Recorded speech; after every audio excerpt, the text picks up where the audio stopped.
Assalamualaikum warahmatullahi ta'ala wabarakatuh. Good day to all the uh, students who are listening in this third week discussion. So let's proceed with the limitations of punishment. And this is under CA3, which is the therapeutic modalities. So let's proceed with knowing the limitations of punishment. So punishment has certain limitations on the offender. So kapag ang punishment, so meron siyang restriction. Hindi naman po pwede na sobra-sobra yung bibigay natin ng punishment sa tao na hindi naangkop sa batas. In spite of the above enumerated justifications are, so ito, meron tayong, number 1, punishment makes the criminal cautious about concealing his criminal activities. So,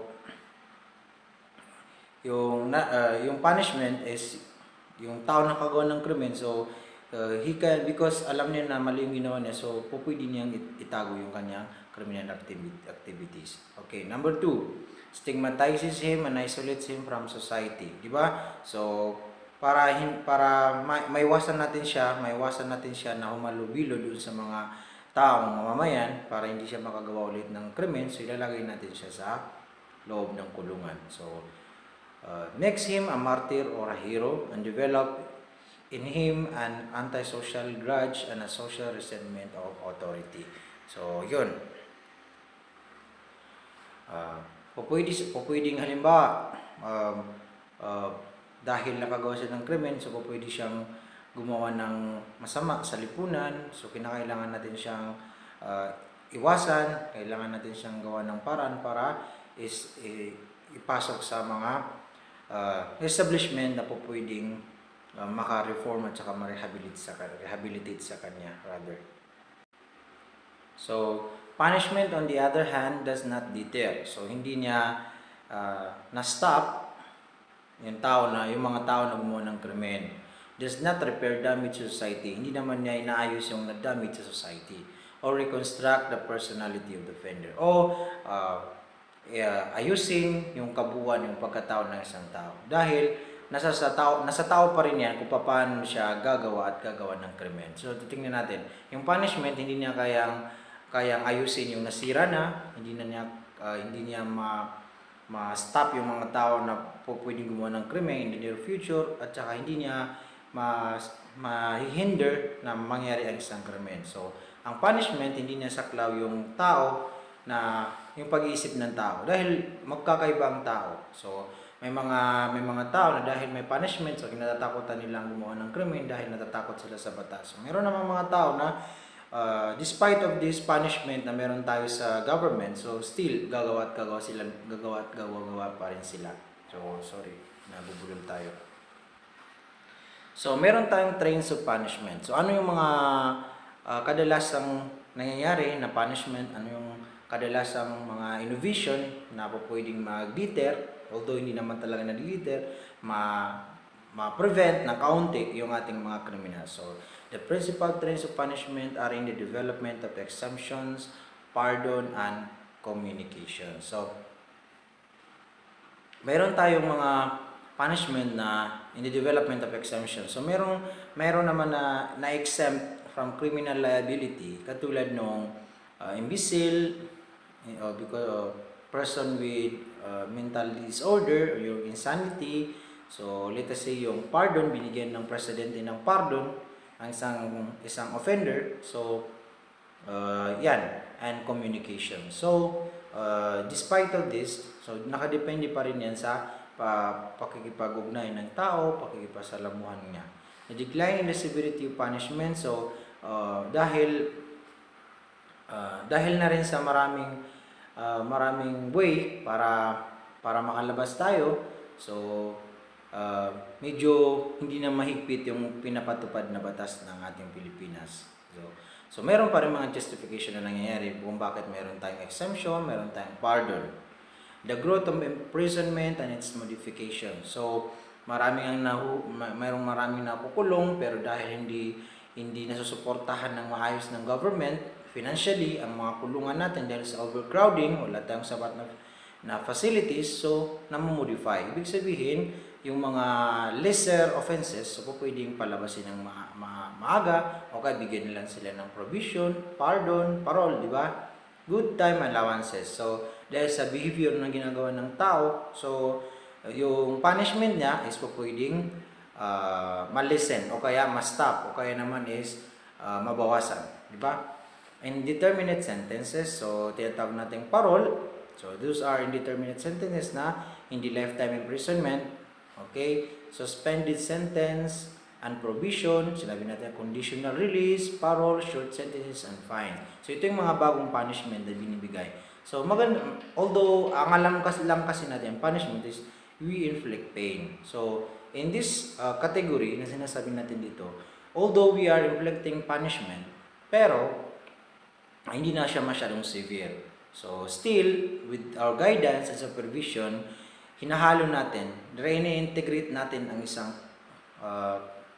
convicted, isang criminal sa lipunan para paunti-unti niyang maayos ang kanyang buhay. So, yun ang terms of punishment. Okay, we have exemptions of punishment. So, ano yung exemption of punishment? The basis for exemptions is usually social. Okay, so it is because pwedeng titingnan natin sa lipunan ng kanyang kinagisnan, sa kanyang pamumuhay, sa kanyang pagiging tao, halimbawa titingnan natin. In Europe, kings and rulers in ancient and early modern society could do no wrong. So makikita natin sa Europe na kapag king ka, kapag ruler ka, so wala kang magagawa na krimen. Kahit na mayroon ka pang gawang krimen, so still you are exempted. So kita nyo upper class men were oftentimes exempted from criminal liability for offenses. So ito yung mahirap dahil may discrimination because of social standing. So yung exemption na sinasabi rito is because of social status, social standing sa lipunan. So they are exempted from criminal liability. So kahit anong gawin nila na masama sa lipunan, so they are exempted. So hindi katulad ng mga commoner, mga tao na halimbawa walang magandang sapat na kita, walang magandang sapat na posisyon sa government, so they can be given long imprisonment or death penalty. So, most countries today do not punish offenders for absence of mens rea. So ano nga ba ang mens rea? So maraming punishment, maraming mga country na hindi sila nagbibigay ng punishment sa offenders because absence of a guilty mind or lack of criminal intent. So, if ever na walang lack of guilt, lack of criminal intent, walang intention ng tao na gumawa, katulad di ba nung sabi natin kanina na because imbecile, youth, offender, o kaya acted without discernment, o kaya ang isang tao ay baliw, so they can be exempted from criminal liability. The right of sanctuary was practiced in the early Christian era. So, mayroon tayong, ano nga ba itong right of sanctuary na experience and practice in early Christian era? So, mayroon tayong the benefit of clergy, which is, na pag-aralan nyo na ito sa CA1 and 2, was originally given to clerics who did not wear ecclesiastical robes from being tried by lay courts but only by ecclesiastical courts. So, nakita niyo yung kakaibahan na later the privilege was extended to anyone who could read and write. So yun, age of the offender was another basis for exemption from criminal responsible. Under juvenile delinquents are not legally classified as criminals. So if you could still remember your juvenile delinquency and juvenile justice system, so those youth offenders or delinquents can be criminally exempted if acted without discernment. So yun, di ba alam naman natin yan. The mental condition of the offender is another basis for exemption from criminal responsibility.